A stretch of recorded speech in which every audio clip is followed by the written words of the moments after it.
At this point, is all eyes on Buffalo and getting ready to go.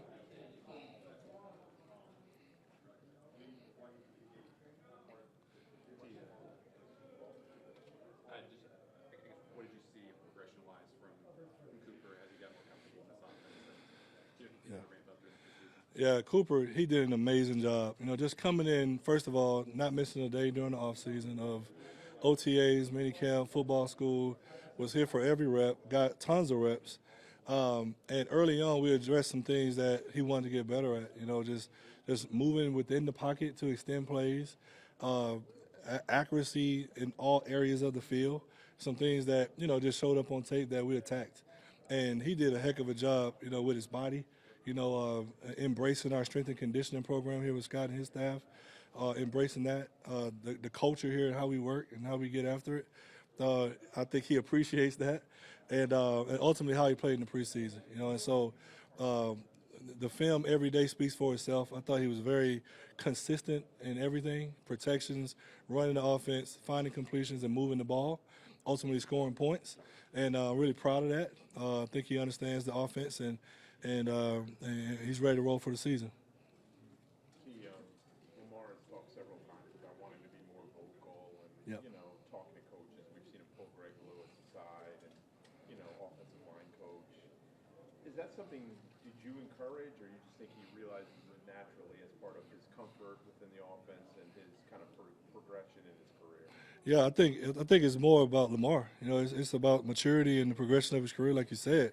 He's at a point where he's seen a lot, he's experienced a lot. We've had two back-to-back years of some really really tough losses that ended the season in a way that we don't want to end the season. And if you know Lamar like I know him competitively, he's probably thought about that every day, every minute during the offseason. And so that comes with a sense of urgency and a sense of purpose. And he started training camp that way, speaking with the team, private meeting where he spoke from his heart.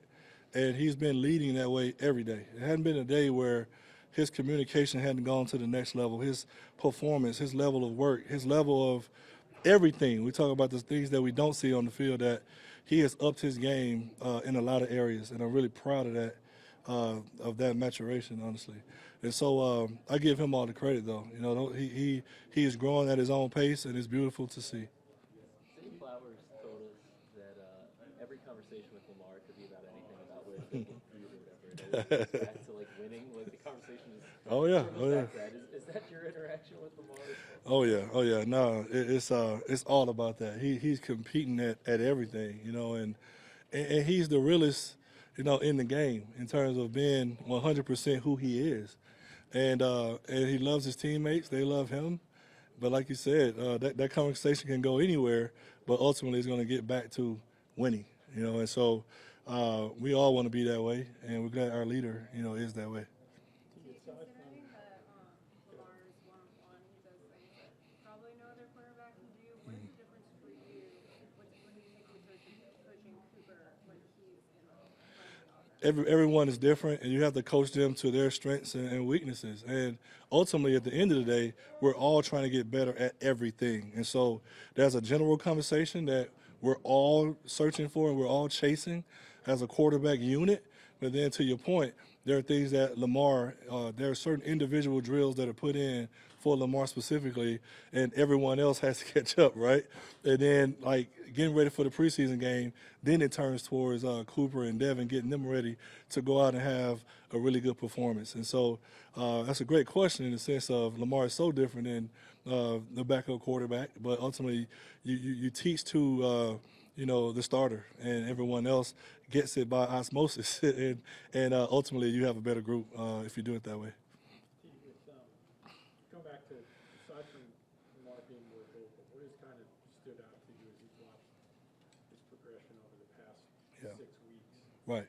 The vocal communication and the details that he's discussing. Things were talking about a play. Hey, you could do that. You can do this. But now it's the attention to detail and getting things exactly the way he wants it. Whether it's a route, whether it's a protection, he checked to something. Could I have checked to something different? The conversation has more depth, and it's good, to see that, and it makes for great conversations in our meetings, and it makes for growth in our system, because sometimes he suggests things that as coaches we see it one way, but he's the quarterback out there playing. And so we listen to him. Todd has done a great job of taking his suggestions and implementing them into our system, whether it's a play or just a way to tweak a play. And 9 times out of 10, Lamar is right. And so it's a great relationship that's been developed during training camp this year. You're as close to him as anybody. You know how hard he takes long Yeah. and you know the dialogue that's going to follow. When you have a game like the Buffalo game, do you just give him time, like, or do you kind of check in with him in the off season and see how he's Oh, yeah. processing it? Or Yeah, definitely frequent check-ins, and during the off season, it's about the person. You know, he's a father, he's a human, he's a son, he's a brother. You know, and he's Lamar Jackson to the world too. So a lot of the conversation in the off season is about that, and then once you get training camp, we're locked in early in camp about just all getting better.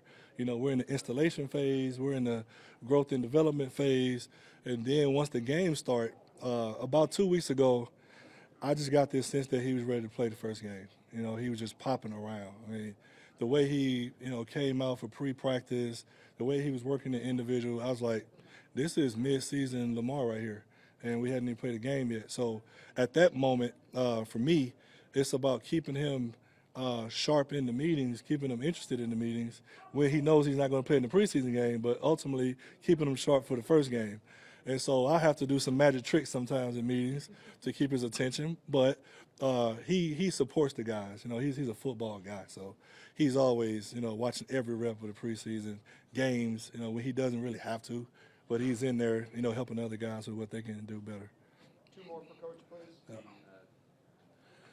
Obviously, we're moving past 2024, but could you sense any disappointment from him that he wasn't that like his success and the team's success wasn't recognized with that MVP? And was there any more disappointment with you, considering just how historic the year was?